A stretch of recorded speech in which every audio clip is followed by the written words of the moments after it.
Hi friends, welcome to Faris home food. இன்றைக்கி வந்து டேஸ்டியான சுவையான மட்டன் கிரேவி எப்படி செய்யலாம் சொல்லித்தரேன். இது ரொம்பவும் நல்லா டேஸ்ட்டாக இருக்குங்க.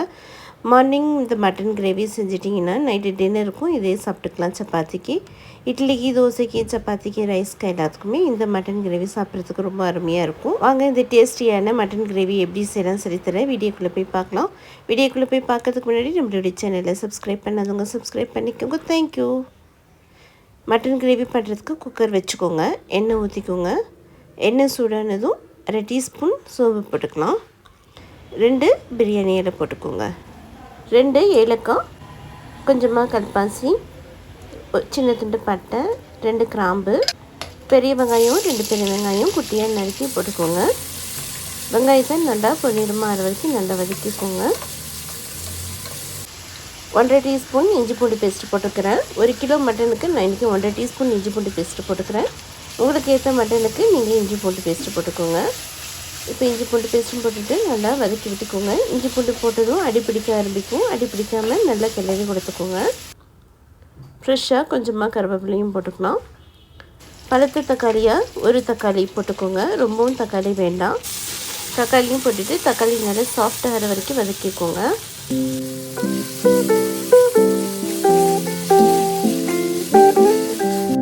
அரை டீஸ்பூன் மஞ்சள் தூள் போட்டுக்கலாம். 1 டீஸ்பூன் சக்தி மிளகாய் தூள் போட்டுக்கிறேன் காரத்துக்கு. 1 டீஸ்பூன் மல்லித்தூள் போட்டுக்கோங்க. மட்டன் 1 kg மட்டன் நல்லா வாஷ் பண்ணிக்கோங்க. வாஷ் பண்ணிவிட்டு இப்போ இந்த மட்டனையும் போட்டுக்கலாம். நான் 1 கிலோ மட்டனில் தான் செய்ய போகிறேன் இந்த மட்டன் கிரேவி.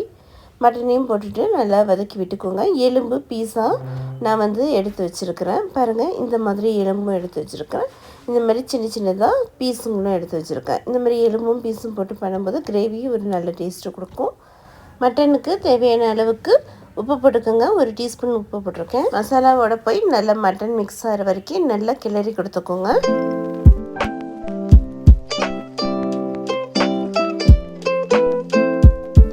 மட்டன் கிரேவி நல்ல கலர் கொடுக்கணுன்னா 1 டீஸ்பூன் காஷ்மீரி மிளகாய்த்தூள் போட்டுக்கோங்க. உங்களுக்கு தேவைப்பட்டதுன்னா போட்டுக்கோங்க, இல்லைன்னா நீங்கள் ஸ்கிப் பண்ணிக்கலாம். எல்லாம் நல்லா மிக்ஸ் பண்ணி விட்டதும் இப்போது தேவையான அளவுக்கு தண்ணி ஊற்றிக்கோங்க. ரொம்பவும் தண்ணி ஊற்ற வேண்டாம். ஒரு 1/2 கப் தண்ணி ஊற்றிக்கோங்க. தண்ணி ஊற்றிட்டு நல்லா கிளறி கொடுத்துக்கோங்க. உப்பு காரம் செக் பண்ணிக்கோங்க. கடைசியாக நம்ம இப்போ இதுக்கு ஒரு பவுடர் பண்ண போகிறோம், அதனால் கொஞ்சம் காரம் கம்மியாகவே இருக்கட்டும். இப்போ மூடி போட்டு விட்டுருங்க. மூடி போட்டு விட்டுட்டு 4 விசில் விட்டுக்கோங்க. 4 விசில் வந்தாச்சு. இப்போ ஸ்டவ் ஆஃப் பண்ணிவிட்டு இது ஒரு பக்கம் ஓரமாக இருக்கட்டும். இப்போ இந்த மட்டன் கிரேவிக்கு ஒரு மசாலா பவுடர் பண்ணணும். பேன் வச்சுக்கோங்க. 1 துண்டு பட்டை போட்டுக்கோங்க. 3 ஏலக்காய் போட்டுக்கோங்க. 4 கிராம்பு போட்டுக்கலாம். கல்பாசி கொஞ்சம் போட்டுக்கோங்க. இது நல்ல ஒரு ஃப்ளேவர் கொடுக்கும். 1 டீஸ்பூன் சோம்பு, 1 டீஸ்பூன் ஜீரகம், 1 டீஸ்பூன் மிளகு போட்டுக்கோங்க. காரம் வேணும்னா எக்ஸ்ட்ரா போட்டுக்கோங்க. 1 டீஸ்பூன் முழு மல்லி, 1 டீஸ்பூன் கசகசா எல்லாத்தையும் போட்டுட்டு நல்லா தீய விடாமல் நல்லா வாசனை வர வரைக்கும் நல்லா வறுத்துக்கோங்க.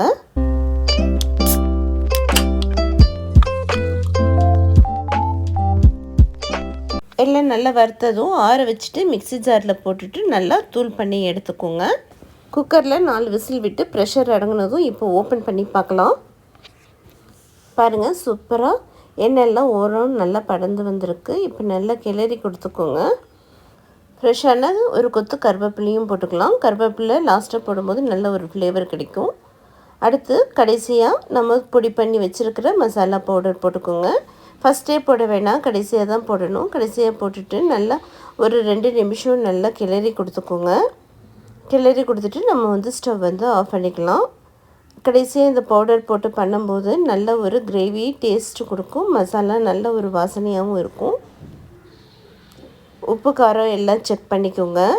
உப்பு பத்தலைன்னா உப்பு போட்டுக்கோங்க. எனக்கு கொஞ்சமாக உப்பு பத்தலை, உப்பு போட்டுக்கிறேன். அவ்வளோதான். இப்போ மூடி போட்டு விட்டுட்டு ஒரு 2 மினிட்ஸ் மட்டும் அப்படியே இருக்கட்டும். 2 மினிட்ஸ் கழித்து ஓப்பன் பண்ணி பார்க்கலாம். பாருங்கள், சூப்பராக கம்மட்டு கடைசியாக அந்த பவுடர் போட்டது மணமாக இருக்குது. இப்போவே சாப்பிடணும் போல் இருக்கா. இதே போல் மட்டனை வாங்கி நீங்கள் சமைச்சு பாருங்கள். இது மட்டனில் மட்டும் இல்லை, சிக்கன்லேயும் இதே போல் நீங்கள் செஞ்சிங்கனாலும் ரொம்ப நல்ல ஒரு டேஸ்ட் இருக்கும்.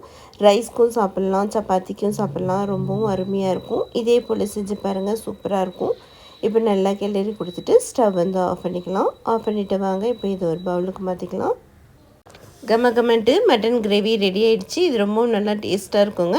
சுட சுட சாதத்துக்கு போட்டு சாப்பிட்லாம், டிஃபனுக்கும் சாப்பிட்லாம். ரசம் சோறு வச்சு இந்த கிரேவி வச்சு சாப்பிடும்போது ரொம்பவும் அருமையாக இருக்கும்.